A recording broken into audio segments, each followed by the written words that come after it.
पाककलेमध्ये तुमचं खूप खूप खूप मनापासून स्वागत। आता उन्हाळ्यामध्ये बराच वेळ किचनमध्ये उभं राहून काम करण्याची गरज लागणार नाही। रोज नाश्त्यासाठी काय करावं हा तर प्रश्न नेहमीचाच असतो, पण आज मी तुमच्यासोबत अशी रेसिपी शेअर केलेली आहे जी झटपट तयार होते आणि खायलासुद्धा अप्रतिम लागते। मऊ लुसलुशीत जाळीदार हा नाश्ता तयार होतो। त्यासोबतच मी तुम्हाला इथे इन्स्टंट चटणी कशी करायची ती बघणार आहोत। या नाश्त्यासोबत ही चटणी ना खूपच मस्त लागते। चला करूया हा इन्स्टंट मऊ लुसलुशीत जाळीदार नाश्ता। इथे मी 1 वाटी तांदूळ 4 ते 5 तासासाठी भिजवून ठेवायचे आहेत। तुम्हाला जर हा नाश्ता सकाळी करायचा असेल तर तुम्ही ना रात्री हे तांदूळ भिजत ठेवलेत ना तरी देखील चालेल। रात्री तांदूळ भिजवून ठेवायचे आणि सकाळी हा चटपट नाश्ता आपल्याला करता येतो। यातील पाणी आपल्याला पूर्ण काढून टाकायचं आहे आणि मिक्सरच्या भांड्यामध्ये इथे अर्धी वाटी रवा घेतलेला आहे, 1 चमचा साखर घ्यायची आहे, चवीनुसार मीठ घालायचं आहे आणि हे मिश्रण आपल्याला एकदा फिरवून घ्यायचं आहे। हे मिश्रण एकदा फिरवल्यानंतर आपल्याला भिजवलेला तांदूळसुद्धा यामध्ये घालायचा आहे। तर तांदळामध्ये पाणी पूर्ण काढून घ्यायचं आहे। त्यानंतरच आपल्याला हे मिक्सरमध्ये एकदा फिरवून घ्यायचं आहे आणि त्यानंतर आपल्याला मिक्सरच्या भांड्यामध्ये अर्धी वाटी दही घालायचं आहे। दही थोडंसं आंबट असेल ना तर चव खूप छान लागते। आता या नाश्त्यामध्ये तुम्हाला थोडंसं तिखटपण हवं असेल ना तर तुम्ही ना मिक्सरला वाटताना एक पाधी मिरची जरी घातलीत ना तरी देखील चालेल। आता छान बॅटर आपल्याला बारीक करून घ्यायचं आहे। जितकं शक्य होईल ना तितकं हे बॅटर आपल्याला बारीक करून घ्यायचं आहे आणि त्यानंतर याच्यावरती आपल्याला मस्त खमंग फोडणी तयार करून घ्यायची आहे। तिथे मी तेल गरम करून घेतलेलं आहे। तेल छान गरम झाल्यावरती 1 चमचा मोहरी, अर्धा चमचा जिरं घालायचं आहे। त्यानंतर इथे अर्धा छोटा चमचा इथे मी सफेद तीळसुद्धा घातलेले आहेत आणि सगळी खमंग फोडणी आपल्या या बॅटरमध्ये घालून छान मिक्स करून घ्यायचं आहे। तर बॅटर तुम्ही इथे बघू शकता, जास्त पातळ करायचं नाही आहे, थोडंसं घट्टसरच आपलं हे बॅटर ठेवून द्यायचं आहे। 1 ते 2 मिनटं छान हे बॅटर हलवून घ्यायचं आहे, म्हणजे छान असं फ्लफी तयार होतं।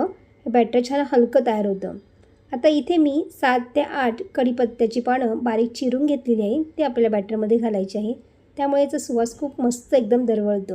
आता हा नाश्ता आपल्याला वाफवून घ्यायचा आहे। त्यासाठी इथे मी कढई ठेवली आहे। कढईमध्ये थोडंसं पाणी घालायचं आहे आणि आपल्या कढई गरम करून घ्यायची आहे आणि तोपर्यंत आपण इथे ताटाला तेलसुद्धा लावून घेतलेलं आहे। आता ताटामध्ये मी इथे बॅटर वाफवून घेणार आहे, त्यासाठी आपल्याला थोडंसं तेल लावून घ्यायचं आहे, म्हणजे आपला नाश्ता ताटाला चिकटणार नाही। नाश्ता आपला मस्त एकदम जाळीदार होण्यासाठी इथे मी 1 चमचा इनो घातलेला आहे। इनोवरती आपल्याला थोडंसं पाणी घालायचं आहे, म्हणजे छान ॲक्टिवेट होतो आणि छान मिश्रण आपलं फ्लफी तयार होतं। इनो घातल्यानंतर हे बटर आपल्याला झटपट तेल लावलेल्या ताटामध्ये घालून घ्यायचं आहे आणि आपल्याला वाफवून घ्यायचं आहे। त्यामुळे आणखीनच नाश्ता आपला मस्त एकदम जाळीदार तयार होतो। आता मुलांच्या सुट्ट्या सुरू झालेल्या आहेत। रोज नाश्त्याला काय करावं हे सुचत नसेल तर अशा वेळेला ना झटपट तयार होणारा हा नाश्ता नक्की ट्राय करून बघा। मुलांनाच काय सगळ्यांना आवडेल असा हा नाश्ता मस्त एकदम जाळीदार आणि हलका तयार होतो। आणि वरून आता आपल्याला इथे थोडासा तिखट मसाला घालायचा आहे, त्यामुळे दिसायलासुद्धा हा नाश्ता आणखीनच मस्त दिसतो। आता आपल्याला कढईमध्ये हे ताट ठेवून द्यायचं आहे आणि वरून आपल्याला झाकण ठेवून 10 मिनटं ह्याला वाफवून घ्यायचं आहे। 10 मिनटं पुरेसे होतात। 10 मिनटामध्ये हा नाश्ता मस्त एकदम जाळीदार तयार होतो। तर इथे आपली 10 मिनटं झालेली आहे। आता आपण बघूया हा नाश्ता झाला आहे की नाही। तर बघा वरून तर छान सुकलेला आहे, सुरीसुद्धा छान क्लीन निघालेली आहे, म्हणजे आपला मस्तपैकी हा नाश्ता आतपर्यंत शिजलेला आहे। आता गॅस बंद केलेला आहे आणि हे थोडंसं थंड होऊ द्यायचं आहे। तोपर्यंत आपण चटणीची तयारी करूया। पॅनमध्ये इथे मी 1 चमचा तेल घेतलेलं आहे। त्यानंतर इथे मी अर्धी वाटी शेंगदाणे घ्यायचे आहेत। शेंगदाणे आपल्या छान असे खरपूस भाजून घ्यायचे आहेत, जास्तसुद्धा करपवायचे नाही ना, त्याचा करपट वास येऊ शकतो।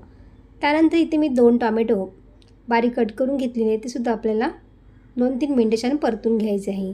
आता त्यामध्येच आपल्याला आलं आणि लसूण घालायचं आहे। तर इथे मी 1 इंच आलं घेतलेलं आहे, 2 लसणीच्या पाकळ्या घेतलेल्या आहेत। पुन्हा छान 2 मिनटं परतून घ्यायचं आहे आणि गॅस बंद करायचा आहे। थंड झाल्यावरती आपण ह्याला मिक्सरमधून फिरवून घेणार आहोत। सगळं साहित्य मिक्सरच्या भांड्यामध्ये इथे घेतलेलं आहे। त्यामध्ये इथे मी 1 छोटा चमचा लाल तिखट घालणार आहे। चवीनुसार यामध्ये मीठ घालायचं आहे। तिखट तुमच्या अंदाजानुसार तुम्ही कमी जास्त इथे करू शकता। आता पाणी न घालताच आपल्याला याला बारीक वाटून घ्यायचं आहे। तर इथे चटणीसुद्धा आपली तयार झालेली आहे। वरून आपल्याला चटणीला छान खमंग फोडणी घालायची आहे। तेल गरम करायचं आहे। तेलामध्ये आपल्याला मोहरी घालायची आहे, कढीपत्ता घालायचा आहे, थोडासा हिंग घालायचा आहे. मस्त चुरचुरीत फोडणी यावरती घालून घ्यायची आणि सगळं मिक्स करून घ्यायचं आहे. तर मस्तपैकी आपली चटपटीत चटणी इथे तयार झाली आहे. तुम्ही कधी अशा पद्धतीने ही चटणी ट्राय केली आहे का? आणि नसेल केली ना तर एकदा नक्की ट्राय करून बघा आणि या नाश्त्यासोबत तर खूपच छान लागते. आता इथे आपला नाश्तासुद्धा थंड झालेला आहे. आता आपण इथे कट करून घेऊया. तुम्हाला हव्या त्या आकारामध्ये हा नाश्ता तुम्ही कट करून घेतलात ना तरी देखील चालेल.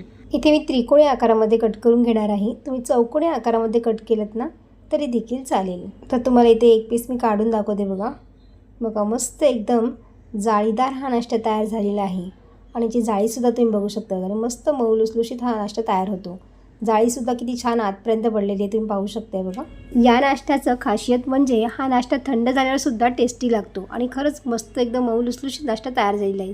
तर तुम्हीसुद्धा नक्की ट्राय करून बघा आणि तुम्हाला रेसिपी कशी वाटली मला नक्की कमेंट करा. रेसिपी आवडली असेल तर लाईक शेअर आणि सबस्क्राईब करा. बाजूची बेल आयकॉन पण जरूर प्रेस करा जेणेकरून जेव्हा पण मी नवीन व्हिडिओ अपलोड करेन त्याची सर्वात आधी नोटिफिकेशन तुम्हाला पाहायला मिळेल. पुन्हा भेटू असेच एका नवीन रेसिपीमध्ये. तोपर्यंत मस्त खा आणि स्वस्त राहा.